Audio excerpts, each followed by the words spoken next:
We have 40 to 50 million acres of lawn in the United States. It's the biggest mass brainwashing scam of all time. If we design a food forest mimicking natural systems, we can produce food for generations. Hey Earthspeed. In our culture, we like to talk about freedom as the highest ideal, the end of all ends. But let me ask you this. How free would you feel when your health has been compromised? When your limited access to nutrition leaves you vulnerable to all sorts of ailments? Well, check this out. These are a cornucopia of lacto-fermented foods. So we have radish and carrots, tomatoes, even lemons, all made last year, not only to store and secure our access to food, but also because fermented foods done right are some of the healthiest you can eat. So in this episode, I'm gonna talk to you about the biggest form of freedom I have ever experienced. That's the freedom that comes from deepening our relationship to food and health. So welcome to episode 3, Nutrition Independence. There's this great quote by James Clear that says, "We don't rise to the level of our goals, we fall to the level of our systems." It seems to me right now, what we have is a majority of the population that feels alienated from the food source.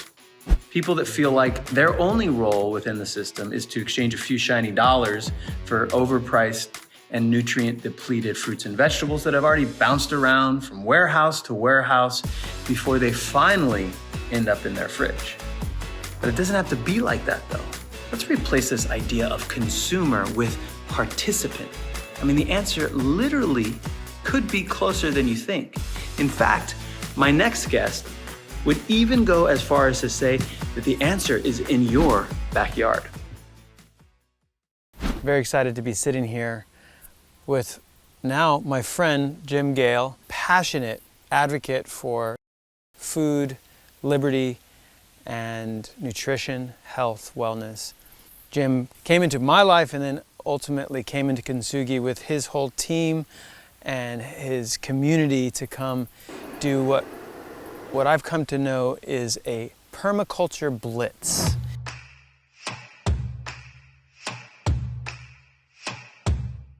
I'm not used to working with other people. Like usually I'm here by myself. Hey, Ethan.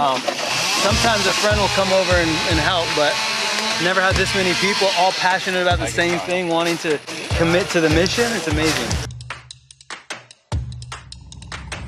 Food forest abundance is an accumulation of all the wisdom that Bill Mollison and Jeff Lawton and David Holmgren and all these amazing permaculture people and freedom lovers have been teaching us for their whole lives, and we haven't been listening. My job is to help people, to the best of my ability, see that the solutions are embarrassingly simple and they're right there in front of them.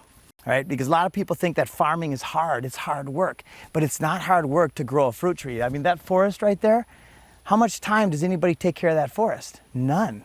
You're designing and implementing food forests in people's backyards. That's exactly right.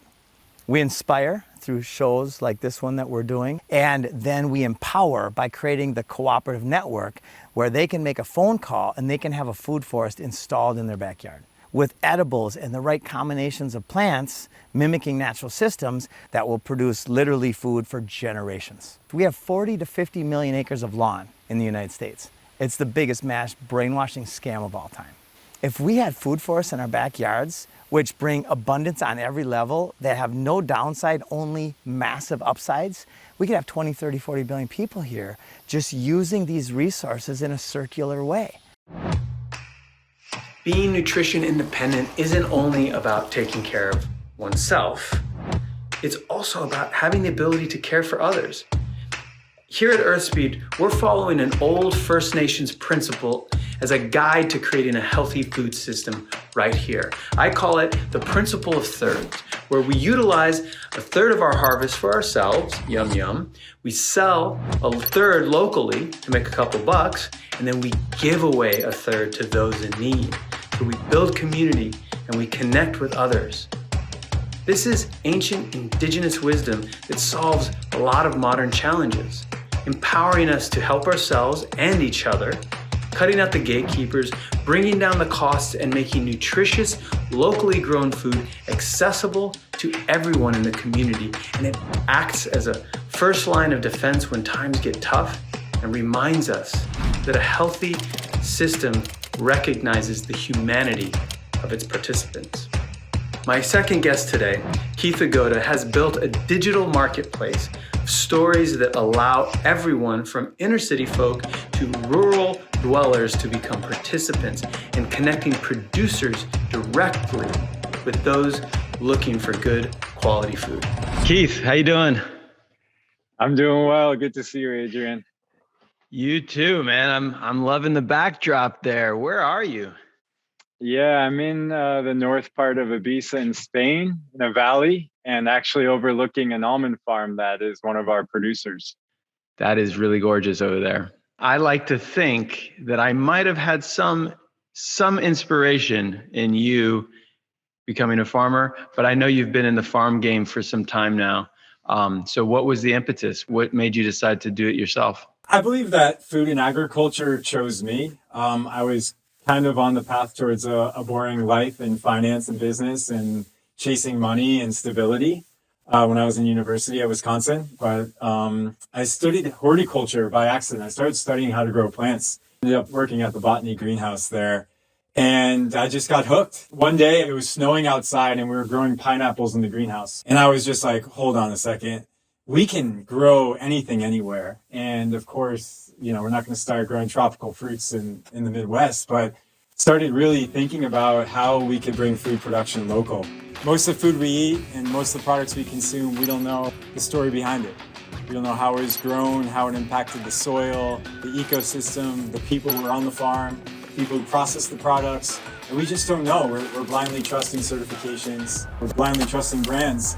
And I believe there's a unique human story to all products. And especially when you get into organic farming, regenerative farming, and cooperatives, you start getting into these rich, amazing stories that is all about the human experience. So what we're functioning as is a marketplace of stories, of procurement. So if you're a producer of any scale, you can build a profile, share your story, get validated through our system, and then connect directly with businesses and soon directly with consumers so that you can sell products, but also share the story of the products and be able to connect directly in this virtuous cycle. I mean, it's really awesome. Not only will this be useful to larger producers, but I really see this as a way to empower the small producers. Like I had my first home community garden and I was growing all this food. I couldn't eat it all. And I was like, how can I get this to other people? So I was giving it to my neighbors. That's one way to do it. But I was thinking there must be someone 2 or 3 blocks away that doesn't know that I have this food that probably would really enjoy it. So I feel like I could use this technology if I was a very small producer to just connect with others that are looking to connect with my food. This is where the concept of yields beyond money hits home to me. It's exactly what you're describing. The yield beyond money in this case is how do we make this technology available, not just to the commercial farmers or even the small scale, cooperatives, but what about the backyard farmer or the community gardener or someone who just happens to have multiple lemon trees that they don't harvest the lemons that they want to connect to their community. And this is where we wanted to make an inclusive platform where anyone can create a profile. If you're growing something, if you're making something, you are a producer. Talk to me a little bit about like global human flourishing and food access. Like to me, this is the key, because a lot of times we have like these middlemen that are dictating what kinds of food we actually grow and why. I mean, but if we had the ability to make those choices ourselves directly, the whole entire food system would change. And what would that look like? What do you think it would like? What would become of us? So I believe that this whole movement of a flourishing, localized economy and agriculture, regenerative agriculture, food forestry, organics, that this whole movement of localized, resilient, ecological food production first starts with people demanding it and saying, this is what I want, this is what I'll pay for, and this is how I want to live my life, is by consuming these products. The food supply chain is a tool of enslavement. The marketers want to have control and make money. That's why they have people at these corporations that their only job is to figure out how to trick your taste buds into eating more of their poison. By noticing it, by consciously being aware of it, we can release it. I can put seeds in the ground, water it, there's some good soil there, and in 30 days, I have some lettuce. And to me, that's one of the most amazing concepts of being a human. That we can work with our earth and our land and our water, our elements, to create our nourishment. Victor Hugo said, there's one thing stronger than all of the armies of the world, and that is an idea whose time has come. And it's just the beginning. Watering the seed starts here. Look at those babies. No matter where you place yourself on the supply chain, one thing is clear. We are all important participants. Because change doesn't come with only a few good farmers, it comes with all of us, a population that transforms demand, that reinvents itself as participants, and one that is committed to freedom in all kinds of ways, in all its forms. At Earth Speed, we bring you ideas whose time has come, the people who matter. You matter, each and every one of you. Till next time.